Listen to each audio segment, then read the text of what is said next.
Irmãos, é uma honra e um privilégio estar aqui com vocês. Então, nós vamos abrir a palavra, por gentileza, na primeira carta do apóstolo Paulo aos Tessalonicenses, capítulo 4, versos 13 a 18.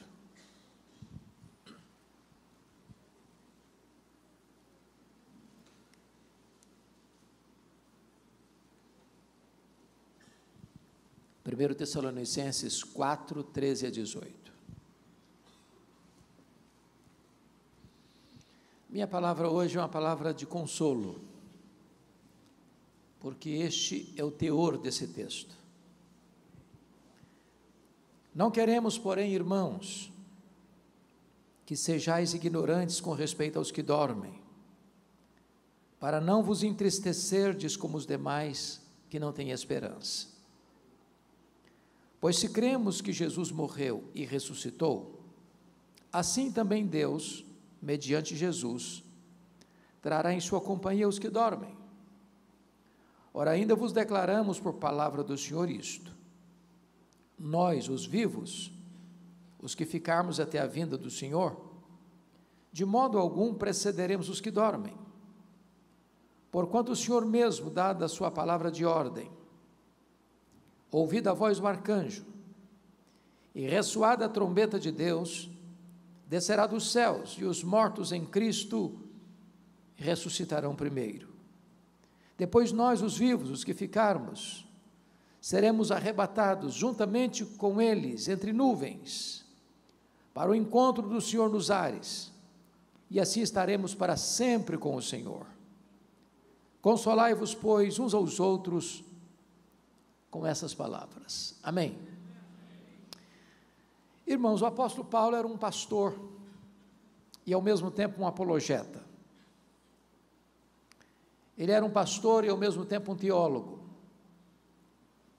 E Paulo está escrevendo esse texto porque a igreja de Tessalônica, que era uma cidade grega, aliás, a capital de uma província grega chamada Macedônia, estava sendo influenciada esta igreja pela cultura secular.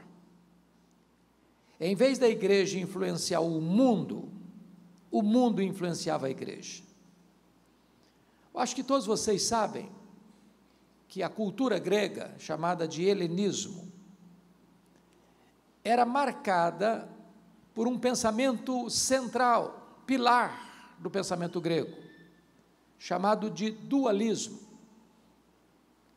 Isso significa que os gregos imaginavam o seguinte, que a matéria que você toca, que você tange, que você pega, apalpa, essa matéria para os gregos era má, essencialmente má. E que o espírito, que é etéreo, que é imaterial, que é impalpável, é intangível, é essencialmente bom.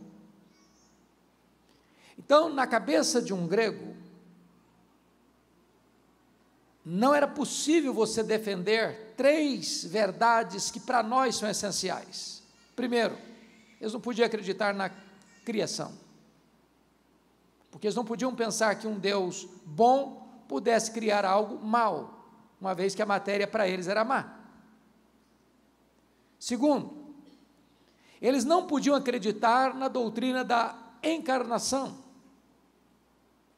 porque como eles poderiam pensar que Deus, sendo bom, pudesse ter um corpo físico, material, tangível, se a matéria para eles era má? Então eles negavam também a divindade de Cristo. Terceiro, eles não podiam aceitar a ideia de ressurreição. Na cabeça dos gregos, a morte libertava a alma da prisão do corpo. Para eles a morte era uma libertação. Na cabeça deles, enquanto você vive, sua alma, que é santa, boa, pura, está numa masmorra, num cárcere do corpo, que é material. Então, quando a pessoa morria para o grego, essa alma era liberta dessa prisão. Então, na cabeça deles, falar em ressurreição era um contrassenso, era um anticlímax. Era um retrocesso. Então os gregos negavam peremptoriamente a doutrina da ressurreição. O que estava acontecendo? Esse pensamento entrou na igreja. Estava formatando a mente de alguns crentes. Então, quando um crente morria, em vez de ter consolo, tinha desesperança, tinha tristeza, tinha pesar. E olha como é que Paulo começa esse texto. Não queremos, porém, irmãos, que sejais ignorantes com respeito aos que dormem, para não vos entristecerdes como os demais que não têm esperança. Se a doutrina estiver errada, não tem consolo. Uma doutrina falsa gera confusão, gera pesar, gera tristeza, gera desesperança. Por favor, rapidinho, depois você volta para esse texto comigo. O mesmo problema Paulo está lidando com uma outra igreja que era grega, capital de uma outra província grega, província da Acaia, que era a igreja de Corinto. Olha lá o capítulo 15 comigo, versículo 12 e 13. O mesmo problema aqui.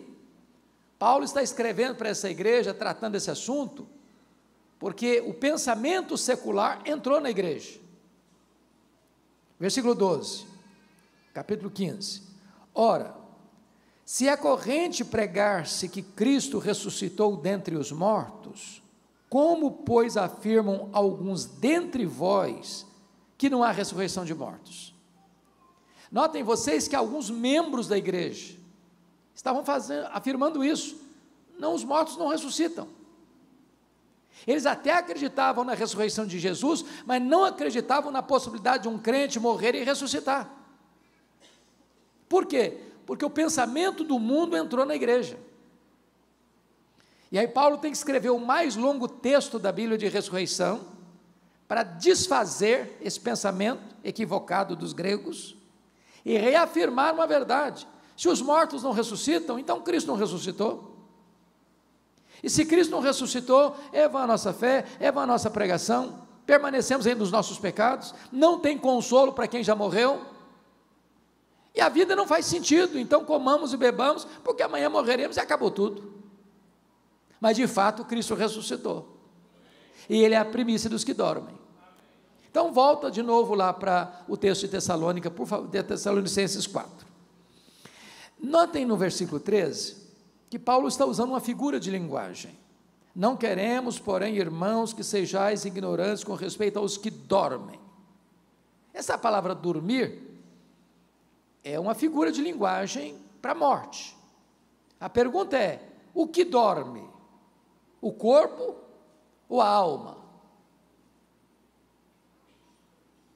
E a resposta é, o que dorme é o corpo.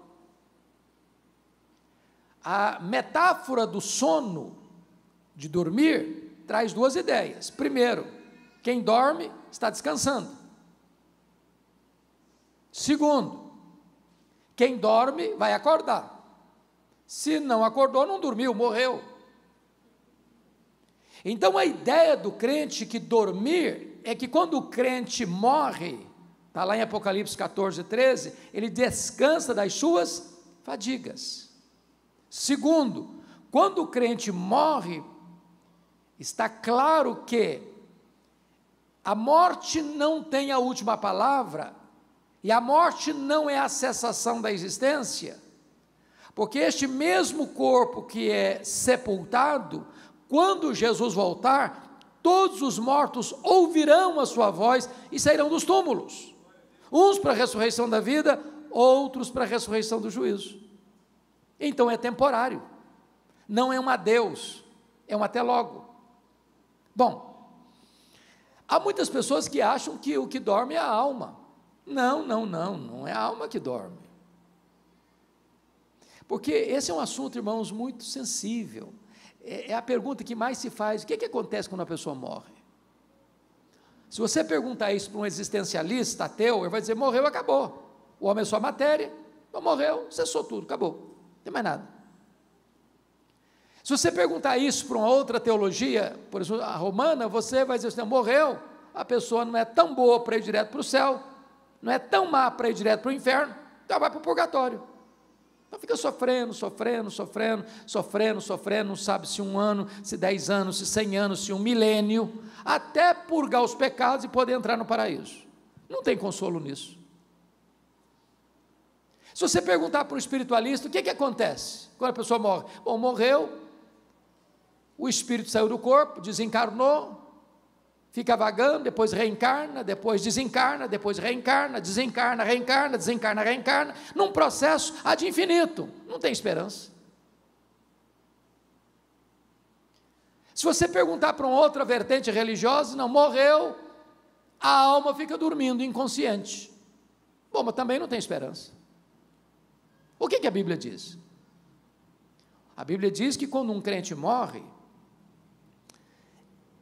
ele morrer é deixar o corpo para habitar com o Senhor. Morrer é partir para estar com Cristo, que é incomparavelmente melhor. Hebreus diz que quando um crente morre, seu espírito é imediatamente aperfeiçoado para entrar na glória.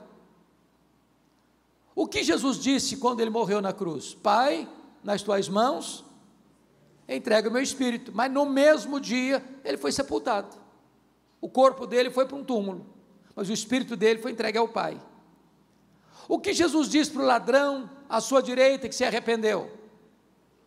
Hoje mesmo estarás comigo no paraíso. O paraíso não era a sepultura. O paraíso é o céu, é a casa do Pai, é a Nova Jerusalém, é o seio de Abraão, é o lugar de bem-aventurança eterna. Então, Paulo está mostrando para a igreja que quando um crente morre, não é para a gente ficar desesperado, para viver como aqueles que não têm esperança, carimbados pela tristeza. Aliás, você e eu não precisamos ficar fazendo especulação sobre isso, porque há muita especulação. E a primeira razão por que nós não precisamos especular sobre isso, está aí no versículo de número 15, é a primeira verdade que eu quero pontuar, é a revelação. Ora, ainda vos declaramos por palavra do Senhor isto, ou seja, não é uma opinião de um teólogo, não é uma decisão de um concílio eclesiástico, não é uma corrente teológica, é uma revelação de Deus. Deus já se pronunciou sobre o assunto, a palavra dele já traz ensino claro, peremptório, final sobre a matéria, é a revelação de Deus. Então eu não preciso cogitar, eu não preciso especular, eu não preciso ter dúvida, Deus já falou sobre o assunto, é a revelação dele. E talvez um dos assuntos que mais me perguntam, e talvez perguntam o pastor Júnior, ou perguntam os irmãos que já são crentes mais maduros na fé, como é que vai ser esse negócio? Como é que vai ser o corpo da ressurreição? Será que nós vamos nos conhecer no céu? Como é que vai ser? Por exemplo, imagine você comigo, morreu um bebê no ventre da mãe, não chegou a nascer, vai ser um feto glorificado no céu? Morreu um bebezinho, acabou de nascer e morreu, vai ser um bebezinho, lá no berço celestial.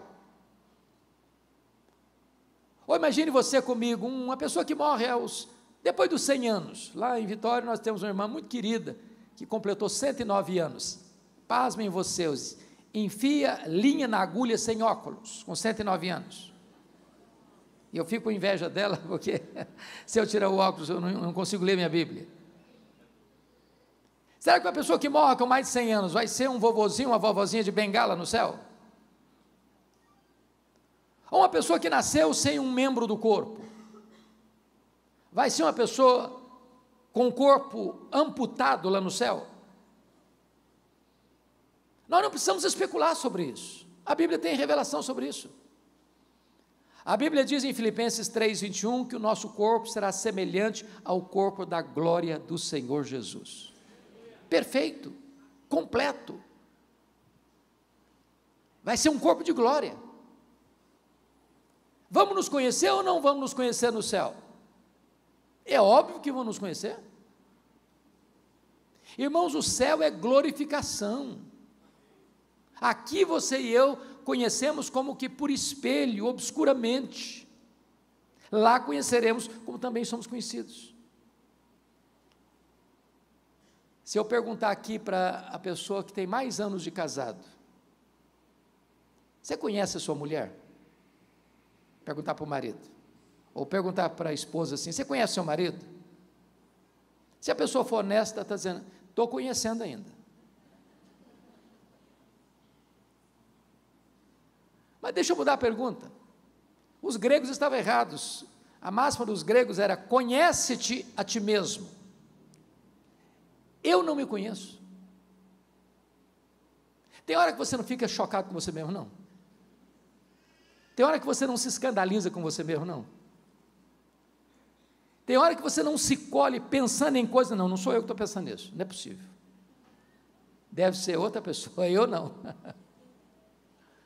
Nós não nos conhecemos. Mas no céu, nós vamos ter pleno conhecimento. Agora, alguém dizia, pastor, mas se nós vamos nos conhecer no céu, vai ser muito ruim, porque se eu chegar lá e minha mulher não estiver lá, meu marido não estiver lá, meu pai não estiver lá, minha mãe não estiver lá, meu filho não estiver lá, minha filha não estiver lá, meu vovô, minha vovó não estiver lá, vai perder a graça. No céu não tem lembrança amarga, Deus vai enxugar dos nossos olhos toda a lágrima. Agora, lá no céu nós não vamos ser famílias como somos aqui, nós vamos nos conhecer, vamos saber quem foi quem, mas lá no céu você não vai amar mais a sua mulher, ou o seu marido, ou o seu pai, ou a sua mãe, ou o seu filho, ou a sua filha, porque você vai amar Abraão, Isaque e Jacó.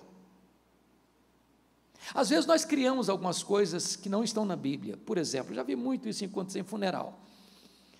Morre o marido, já depois de 50 anos de casamento, e a viúva, chorosa, passa a mão nas mãos geladas daquele que partiu e diz, meu querido, daqui a pouquinho eu estou indo. Passando a ideia que o casamento vai continuar no céu. Preste atenção nisso, casamento é só para aqui, tá? Morreu, acabou. Lá no céu não tem mais casamento. Alguém diz, ufa, até que enfim também, né? Vou dizer, que pena, podia continuar. Não, continua não. Nós não cremos em casamento eterno, não. Não tem esse negócio de casados para sempre, não. Casamento é só para esta vida. Mas lá no céu nós vamos ser uma única família. Embora sabendo quem é quem. Porque já imaginou você morar eternamente com alguém sem saber quem ela é? Faz sentido isso? Então, Paulo está escrevendo esse texto para consolar a igreja, que, por influência de um pensamento humano, secular, da cultura helênica, estava marcada pela tristeza e desesperança. Então, quais são os pilares da nossa esperança? Primeiro, é que nós temos revelação de Deus sobre esse assunto. Versículo 15. E está muito claro aí, ora, ainda vos declaramos por palavra do Senhor isto. Ele está tratando o assunto de ressurreição, de segunda vinda, de como vai ser o nosso arrebatamento, a nossa reunião eterna no céu. Mas há um segundo pilar desta esperança nossa, que é a parousia. Olha o verso 16 comigo. Porquanto o Senhor mesmo, dada a sua palavra de ordem, ouvida a voz do arcanjo, e ressoada a trombeta de Deus, descerá dos céus. Irmãos, nós cremos e aguardamos a segunda vinda de Cristo. Isso não é uma quimera, isso não é uma utopia, isso é um fato. Há mais profecia sobre a segunda vinda de Cristo do que sobre a primeira vinda de Cristo. todas as profecias a respeito da primeira vinda se cumpriram literalmente. E as profecias da segunda vinda estão se cumprindo e cumprir-se-ão literalmente. Como ele voltará? Primeiro, ele voltará pessoalmente. Lá em Atos 1:11, quando Jesus vai para o céu, voltando para o céu, indo assunto ao céu, lá no Monte Olival, os discípulos ficam olhando, ele subindo nas nuvens, desaparecendo no horizonte, e dois anjos aparecem e perguntam: varões galileus, por que estáis olhando para as alturas? Este mesmo Jesus que viste subir, voltará entre nuvens. Ele não vai mandar um embaixador, não vai mandar Miguel, não vai mandar um anjo, um serafim, um querubim. Ele mesmo voltará pessoalmente. Segundo, a segunda vinda de Cristo não só será pessoal, ela será visível. Apocalipse 1:7 diz que todo olho verá, até aqueles que o traspassaram. Como assim? Quando Jesus voltar, diz a Bíblia, que os mortos ouvirão a sua voz e sairão dos túmulos, uns para a ressurreição da vida, outros para a ressurreição do juízo. Até mesmo Pilatos, até mesmo Anás, até mesmo Caifás, até mesmo Judas Iscariotes, até mesmo todos aqueles que condenaram Jesus à cruz e pregaram Jesus na cruz, ressuscitarão e verão Jesus vindo em majestade e glória. Não haverá sequer uma pessoa que deixará de ver este auspicioso e glorioso acontecimento, a apoteose da nossa fé, a acrópole da nossa esperança, a segunda vinda de Cristo. Terceiro, a segunda vinda de Cristo não só será pessoal e visível, ela será, em terceiro lugar, também audível. Veja você no versículo 16, está graficamente escrito aí: ouvida a voz do arcanjo, ressoada a trombeta de Deus. Talvez nenhum acontecimento da história será tão retumbante, vai ter um sonido tão pomposo, tão glorioso, um estrondo tão audível, que vai ecoar em todos os recantos do planeta, que não vai ter uma caverna tão escura, um quarto tão fechado, um buraco tão profundo, ou um local tão blindado que esta trombeta não faça chegar o seu sonido. Todo o ouvido ouvirá, assim como todo o olho o verá.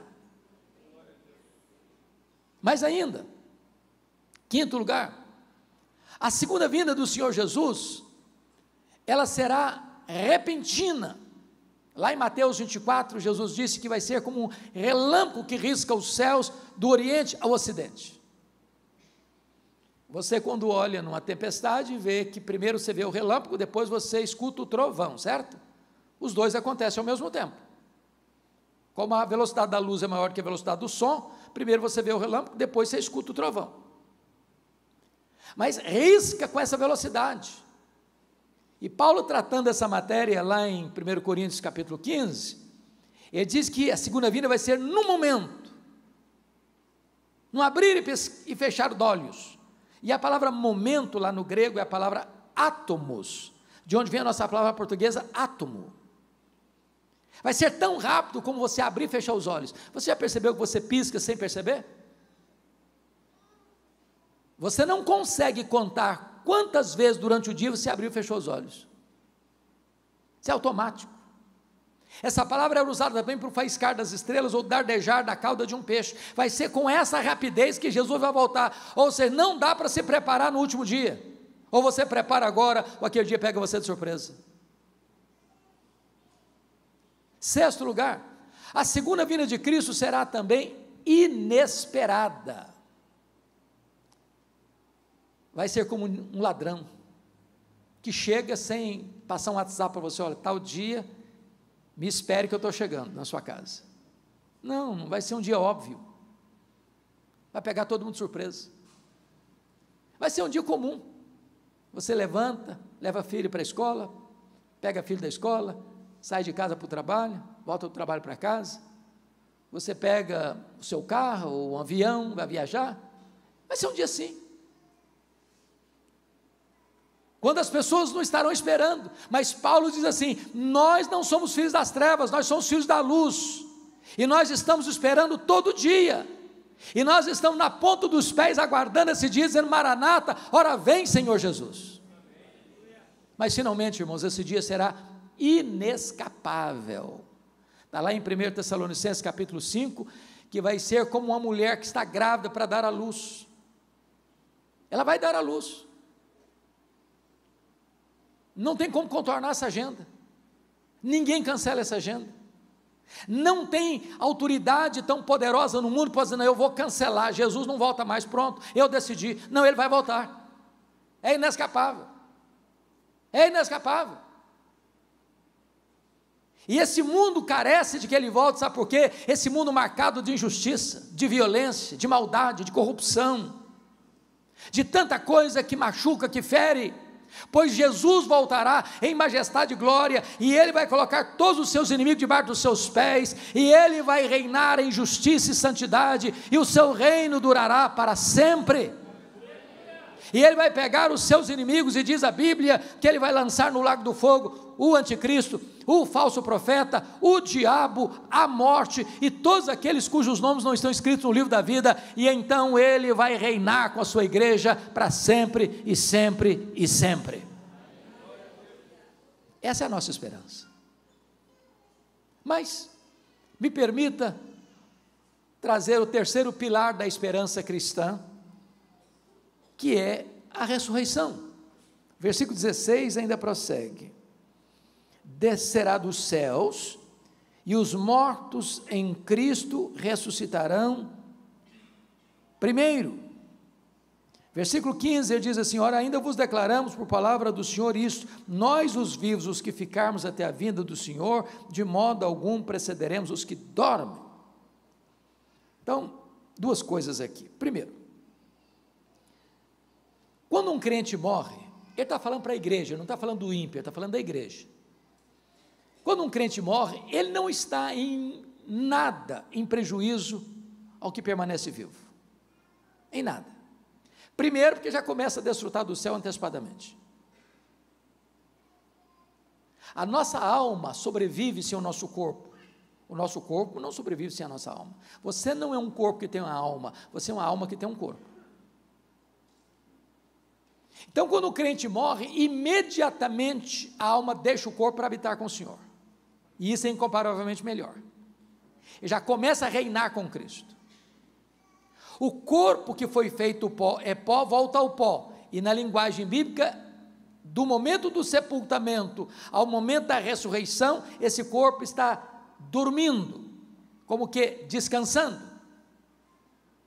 Quando Jesus voltar, ele trará em sua companhia os que dormem. É claro que agora ele está fazendo a linguagem da alma ou do espírito que está lá no céu.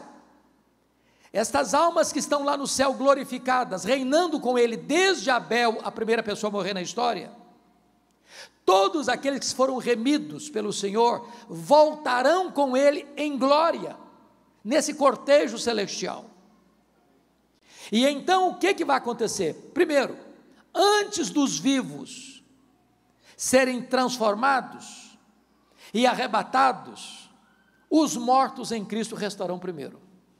Não é restarão primeiro em relação a outros mortos ímpios, não. Restarão primeiro, está escrito e claro, em relação aos que estiverem vivos.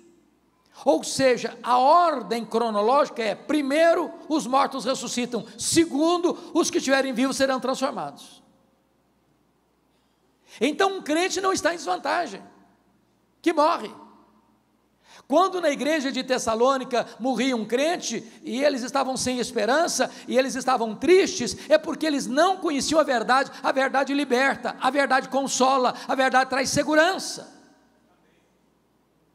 É óbvio, meus irmãos, que quando morre um crente, normalmente nós da família, amigos próximos, temos tristeza, e a Bíblia diz que o funeral é um lugar de choro mesmo. Jesus chorou diante da sepultura de Lázaro. Você lê o Velho Testamento todo, havia luto. Mas tristeza e luto é uma questão momentânea, revelando a nossa humanidade, mas não é desespero, não é insegurança, não é incerteza. Nós temos consolo. Agora, os mortos em Cristo restarão primeiro. A pergunta é: como é que vai ser esse corpo? A Bíblia responde. Como é que vai ser esse corpo? Lá em 1 Coríntios capítulo 15, a partir do verso 34 até o 44, Paulo vai trazer essa resposta de maneira muito bonita, porque Paulo vai fazer uma pergunta retórica: em que corpo vem? Como ressuscita os mortos? Em que corpo vem? Como é que vai ser esse corpo? E Paulo usa 3 figuras para responder. Primeiro, ele usa a figura da semente. Da semente. Então, como é que vai ser o corpo da ressurreição? Vai ter continuidade e descontinuidade. O que é isso? Se morrer um cara crente, vai ressuscitar para a ressurreição da vida. Se morrer o descrente e ímpio, vai ressuscitar para a ressurreição do juízo. A morte não é uma varinha de condão que muda ninguém. Morreu salvo, vai para o céu. Morreu perdido, vai para o inferno. Não tem conversa. Morreu o Zé da Silva, não é o Antônio Pereira que vai ressuscitar, é o José da Silva. É continuidade. Esse corpo que vai ressuscitar vai ter identidade. É por isso que você pode reconhecer Moisés e Elias no monte. Não vai ser uma outra pessoa, é a mesma pessoa com a mesma identidade. Agora, o que vai ser descontinuidade? O que vai ser diferente? Paulo responde: semeia-se na corrupção, ressuscita-se na incorrupção. Ou seja, esse corpo nosso é susceptível ao desgaste do tempo. Ele vai ficando velho, ele vai ficando cansado, ele vai ficando enrugado, ele vai ficando caquético. Não tem para onde fugir. Eu até concordo que as mulheres são mais inteligentes que os homens, nisso admito. Elas driblam isso um pouco melhor do que os homens, né? Um bom cosmético dá uma boa trabalhada, né? Às vezes a pessoa acorda como um caos, e passa um bom cosmético, vira um cosmos, né? Daqui a pouquinho uma boa cirurgia plástica ajuda muito, mas chega uma hora que, ainda que Pitangui ressuscitado dentre os mortos, já não tem mais jeito de consertar, né?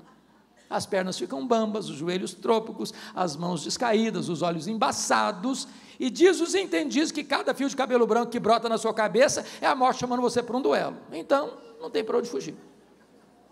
Mas o corpo da ressurreição não vai ficar velho, não vai ficar cansado, não vai ficar caquético, não vai ficar enrugado, ele nunca vai ficar debilitado. Boa notícia para as meninas: o corpo da ressurreição não vai brigar nem com o espelho, nem com a balança. Não é uma boa notícia? Segundo, semeia-se, versículo 1 Coríntios capítulo 15, versículo 42. O que Paulo vai dizer lá? Semeia-se corpo em desonra, ressuscita-se em glória. O que ele está dizendo? Meus irmãos, eu já visitei num hospital ovelhas cuja enfermidade fez o corpo encolher, pele e osso, um corpo machucado, cheio de feridas. Chega um momento que você diz: meu Deus, como essa pessoa suporta? Quando esse corpo, que é uma semente, é lançada na terra, aquele corpo foi desonrado pela dor, pelo sofrimento. Mas o que vai brotar dessa semente enrugada é um corpo glorioso. E a Bíblia diz lá em Daniel que vai brilhar como astro. Quando João viu o corpo glorificado de Jesus na ilha de Patmos, o rosto dele brilhava como o sol no seu fulgor. Vai ser assim o nosso corpo.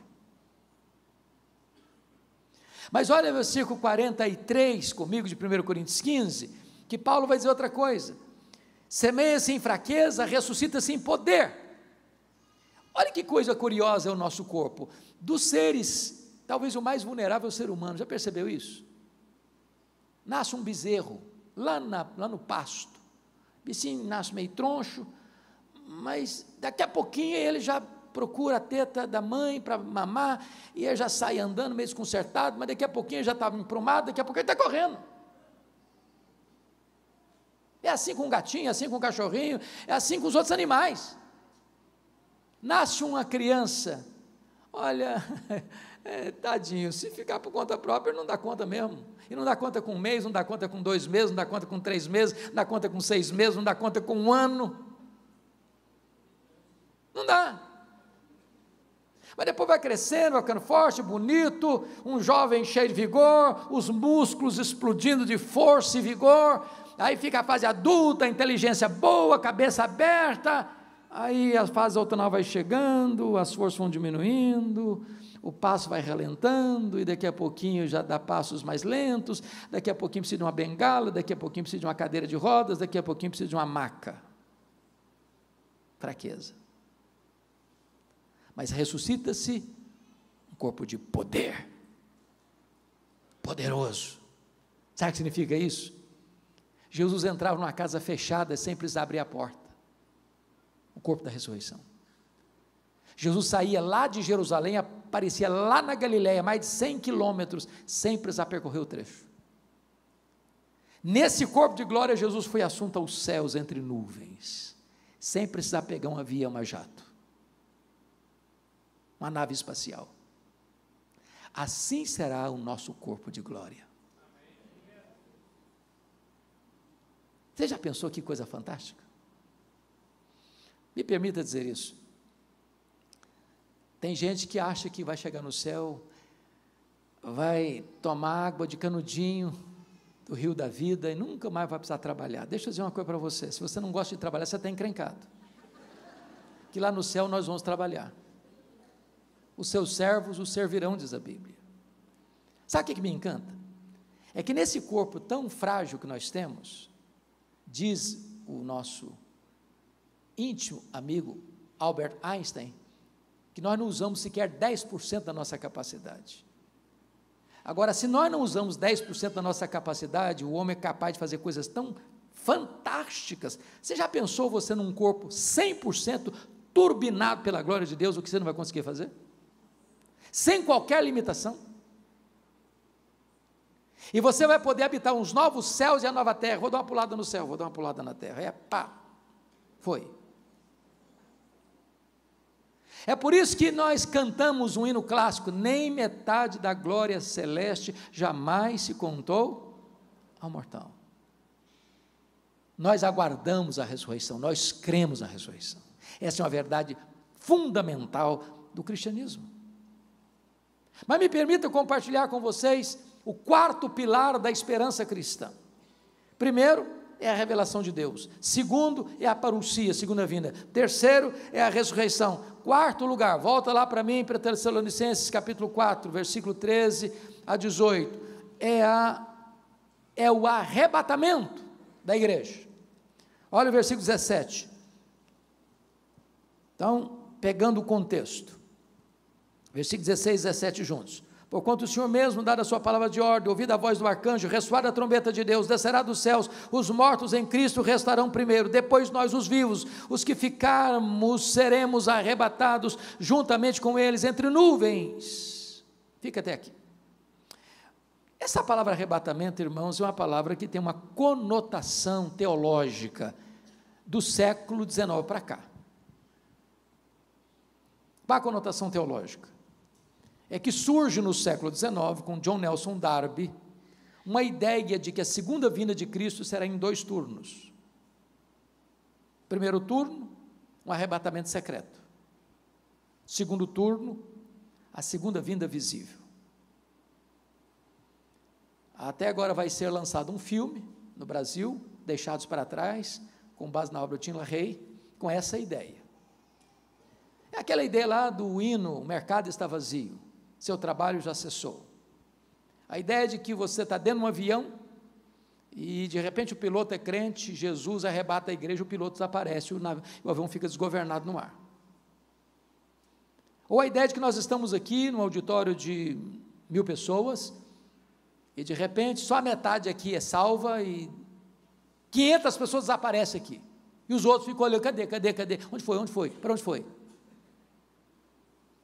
Então só depois de 7 anos de muita tribulação é que Jesus volta visivelmente. Com respeito, e respeitamos as pessoas que pensam diferente de nós, amamos e respeitamos profundamente, mas penso que não é isso que Paulo está tratando. Paulo não está aqui falando que vai ter um arrebatamento secreto e depois, bem depois, vai ter uma segunda vinda visível. Não é isso que ele está tratando. O que ele está tratando é que a segunda vinda de Cristo vai acontecer uma única vez. E que ela vai ser pessoal, visível, audível, repentina, inesperada, inescapável, gloriosa. Quando ele voltar, 2 coisas vão acontecer. Primeiro, os mortos ressuscitam. Segundo, os vivos, os que estiverem vivos, está lá em 1 Coríntios 15, serão transformados. E aqui está escrito, e arrebatados, juntamente, para o encontro nas nuvens. Ou seja, quando Jesus voltar, quem morreu, a alma já estava no céu, volta com Jesus. O corpo ressuscita, se une àquela alma que já estava no céu. Os que estiverem vivos não podem subir com esse corpo, que o reino de Deus não pode ser herdado por carne e sangue, ou seja, com esse corpo aqui eu não suporto a glória de Deus. Então ele tem que ser transformado. E então todos serão o quê? Arrebatados, arrancados daqui, tirados daqui para o encontro do Senhor nos ares. Isso não acontecerá em 2 turnos, isso acontecerá na única vez que Jesus voltará, a segunda vinda de Cristo. É o arrebatamento. Seremos arrancados daqui, porque aqui não é a nossa casa, aqui não é o nosso lar, aqui não é a nossa pátria, aqui nós somos peregrinos, aqui nós estamos apenas de passagem. A nossa pátria está no céu, a nossa recompensa está no céu, a nossa herança está no céu, o nosso Senhor está no céu, e é para o céu que nós iremos. Isso Paulo está lidando com a igreja para fazer o que com ela? Para tirar da cabeça dos crentes a ideia grega de que os mortos não ressuscitam. Se os mortos não ressuscitam, então, morreu, não tem esperança. E eu termino com a palavra de Paulo no versículo 18. Ele que começa o texto alertando para o perigo de ficar triste e não ter esperança, agora, depois que a igreja recebe a instrução da verdade, ele diz assim: consolai-vos, pois, uns aos outros com estas palavras. Em vez de você ser um agente do desespero e da tristeza, agora você é um embaixador da consolação. A minha oração é que nesta noite, o Deus de toda graça console o seu coração. E que faça de você um consolador. Que Deus nos abençoe. Amém.